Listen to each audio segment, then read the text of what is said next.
a screwdriver, a radio antenna, and an oversized coat. These were all the tools Stéphane Breitwieser needed to steal artworks worth $1.9 billion. How did he pull it off? Let's dive into the details of this incredible story. It all started in Switzerland, in a small town called Gruyère. Our main character is a Frenchman named Stéphane Breitwieser. He was visiting the town in March 1995 with his girlfriend, Anne-Catherine. Their plan was to visit a medieval castle that had been turned into a museum filled with historical artifacts and classical artworks. This castle, named after the town, was lined with grand corridors and spacious rooms, all displaying Renaissance paintings and ancient treasures. As the couple wandered through the halls, admiring the artwork, one particular painting stopped Stéphane in his tracks. The painting was by a German artist named Christian Wilhelm Dietrich. It depicted a woman in a dress, her eyes gazing directly outward as if she were looking straight at the viewer. Stéphane was mesmerized. He felt something he had never felt before. Her eyes enchanted him. It was as though the woman were alive and looking straight into his soul. In that instant, an overwhelming desire took hold of him. He had to take the painting. Now keep in mind, Stéphane had never stolen anything in his life. He wasn't a criminal, but this urge was sudden and powerful. He looked at his girlfriend and said, "I want to steal this painting." You'd expect Anne-Catherine to laugh, or maybe scold him. After all, they had never discussed anything like this before, but to Stéphane's surprise, she simply replied, "Okay, let's steal it." She began keeping watch while Stéphane studied the room. It was quiet, almost no tourists. The security was minimal. A few guards here and there, no surveillance cameras. This was 1995, remember? He went to the painting and began unscrewing it from its large frame. The frame was too big to steal, but the painting itself was what mattered. Carefully, he removed it, folded it gently, and slid it under his oversized coat. Then he and Anne-Catherine simply walked out of the castle. No alarms, no one stopped them, no one even noticed. This simple, clean operation would spark the birth of the most prolific art thief in modern history. This moment ignited something inside Stéphane, a passion, a craving. He had always loved art, often spending hours at museums just admiring beautiful works. But owning a piece, possessing it, was something else entirely. It gave him a rush, a thrill he wanted to feel again and again. From that point forward, Stéphane began stealing artworks across Europe. He traveled from country to country, museum to museum, pulling off theft after theft. He committed around 240 thefts across 172 museums in 7 European countries. What was most surprising? He never got caught. You might wonder, how is it possible that someone could pull off over 240 thefts without being arrested? Was he a genius criminal mastermind? Not exactly. The truth is, the operations were simple, exactly like the first one. Anne-Catherine would keep watch. Stéphane would quietly unscrew the painting from its frame, fold it, and hide it under his coat. Then they would leave. So, where was the security? Where were the guards and the cameras? The secret was in Stéphane's choices. He never targeted large, high-profile museums. Those had advanced security systems and more staff. Instead, he focused on smaller galleries, places that displayed valuable artwork but lacked tight security. His tools were simple: a screwdriver to remove frames, an extendable radio antenna to nudge surveillance cameras away from his work area, and of course the oversized coat to smuggle the art. But his most powerful tool, his composure, his nerves of steel, his confidence was so unshakable, he would sometimes return to the same museum the next day, disguised with a fake mustache or a different outfit, and steal again. The same place, multiple times, and it worked. According to estimates from the New York Times, the total value of the art he stole reached approximately $1.9 billion.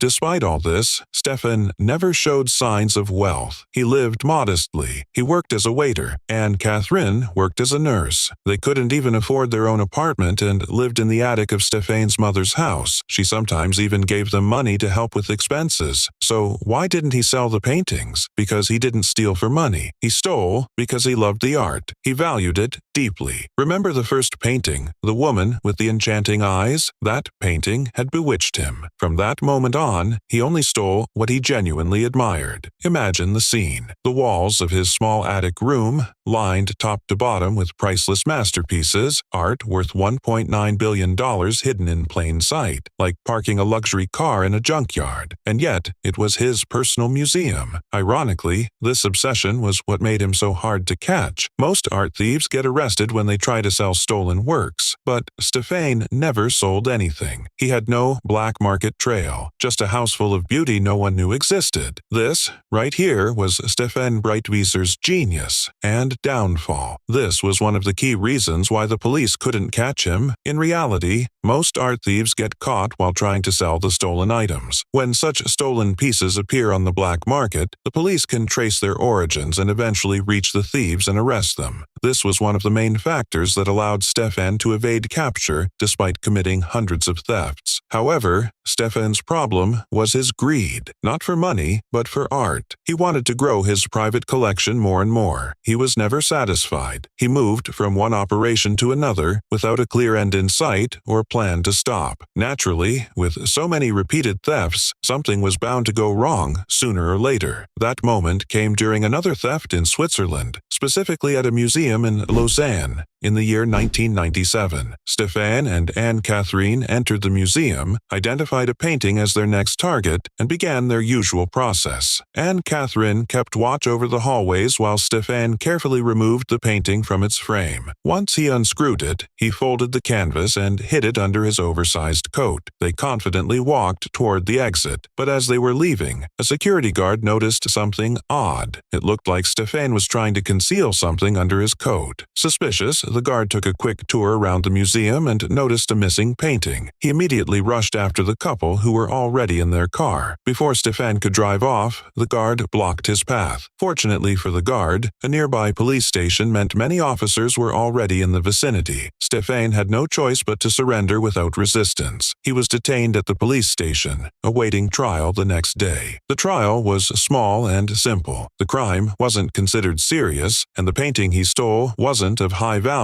or importance. In court, Stéphane broke into tears, pretending to regret everything. He claimed it was his first time committing such an act and that it was just an impulsive decision driven by a strange urge to own the painting. With no criminal record, his dramatic display of remorse convinced the judge. Moreover, the painting itself wasn't particularly valuable. For all these reasons, the judge released him with a light sentence, 8 months of probation, and an immediate order to leave Switzerland. He was banned from returning until the probation ended. This incident had no impact on Stéphane. In the years that followed, he resumed his thefts across Europe except for Switzerland, of course. Months and years passed until, in 2001, 4 years after his previous arrest, Stéphane felt that enough time had passed. He believed that the failed theft was long forgotten, so he and Anne-Catherine boarded a plane back to Switzerland and traveled to the same city where he had been caught, Lucerne. But this time, the operation was not in the same museum. Instead, he set his sights on an antique bugle displayed behind glass. While he typically stole paintings, Stéphane occasionally stole antique items too. This theft was trickier, but he managed to steal the bugle, hid it in his coat as usual, and exited the museum without being caught. His confidence grew dangerously high. Just 2 days later, he returned to the same museum in disguise to steal another piece. His lack of fear had reached a reckless level. He entered with Anne-Catherine, picked his next target, and began the familiar process. As Anne-Catherine kept watch, he removed the painting and hid it under his coat. But this time, when he turned around, he found himself surrounded by guards. One of them had recognized him from the previous visit, the same man who had stolen the antique bugle. They had been watching him closely. He was caught red-handed. He was immediately arrested and taken back to the police station. During the interrogation, Stéphane tried the same excuse he had used before, claiming it was just a moment of impulse and regret. regret, but this time it didn't work. He had already committed another theft just 2 days earlier. It was no longer believable that this was a momentary lapse. It was clearly a planned, repeated crime. Digging deeper, the investigators found the report from his previous arrest in Lucerne in 1997, when he had tricked the judge with his fake remorse. Now, the Swiss police realized they were dealing with a serial art thief who had likely committed dozens of thefts before. They contacted the French authorities and shared the details. French police issued a search warrant for Stéphane's apartment, the same attic in his mother's house. When the police knocked on the door, his mother answered. They showed her the warrant and entered. But, to their surprise, the apartment was completely empty. Not a single painting, not even the smallest trace of art. This was shocking. Everyone knew that every inch of that attic had once been covered in stolen masterpieces. So, where had it all gone? It turned out that Anne-Catherine, who had witnessed Stéphane's arrest from a distance, immediately called his mother and warned her. She told her to hide or dispose of all the stolen artworks. His mother panicked. Apparently unaware of their true value, she burned some of the paintings. The rest she dumped into the city's canal. Unfortunately, the canal wasn't very deep, and the current wasn't strong. Passers-by noticed floating paintings and alerted authorities. When police arrived, they retrieved what they could. Many of the pieces were ruined. Some were worth millions. The news spread quickly, reaching Swiss police who were still holding Stéphane. One investigator found it strange that the stolen artworks were recovered from a canal in his hometown. He suspected a connection. Stéphane, unaware of what his mother had done, was shown photos of the damaged art. Believing that the police had discovered his secret collection, he began confessing everything. The investigators were stunned. Every time they asked about a stolen painting from any European museum, he admitted, "Yes,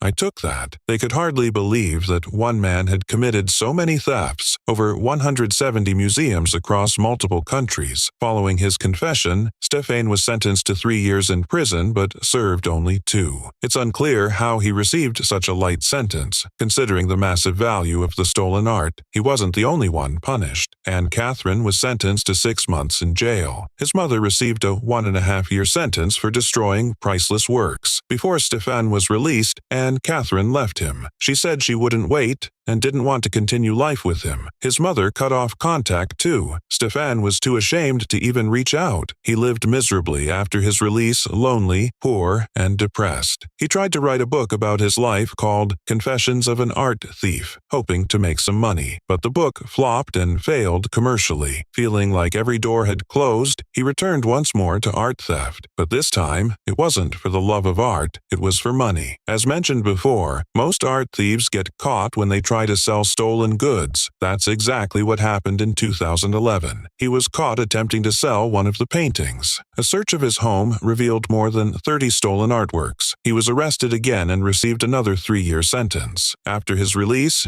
he remained under surveillance. Then came the third arrest in 2019. This time, he was caught selling antique artifacts on eBay, most of them likely stolen from earlier heists. Some were hidden in locations unknown to the police. They even discovered hundreds of thousands of euros in cash hidden at his mother's home. Since that 2019 arrest, Stéphane hasn't appeared in any news reports. It's unclear whether he completed his sentence or remains in prison. Regardless, Stéphane Breitwieser secured his place in history as the greatest art thief the world has ever known, and it seems unlikely anyone will rival him for that title anytime soon.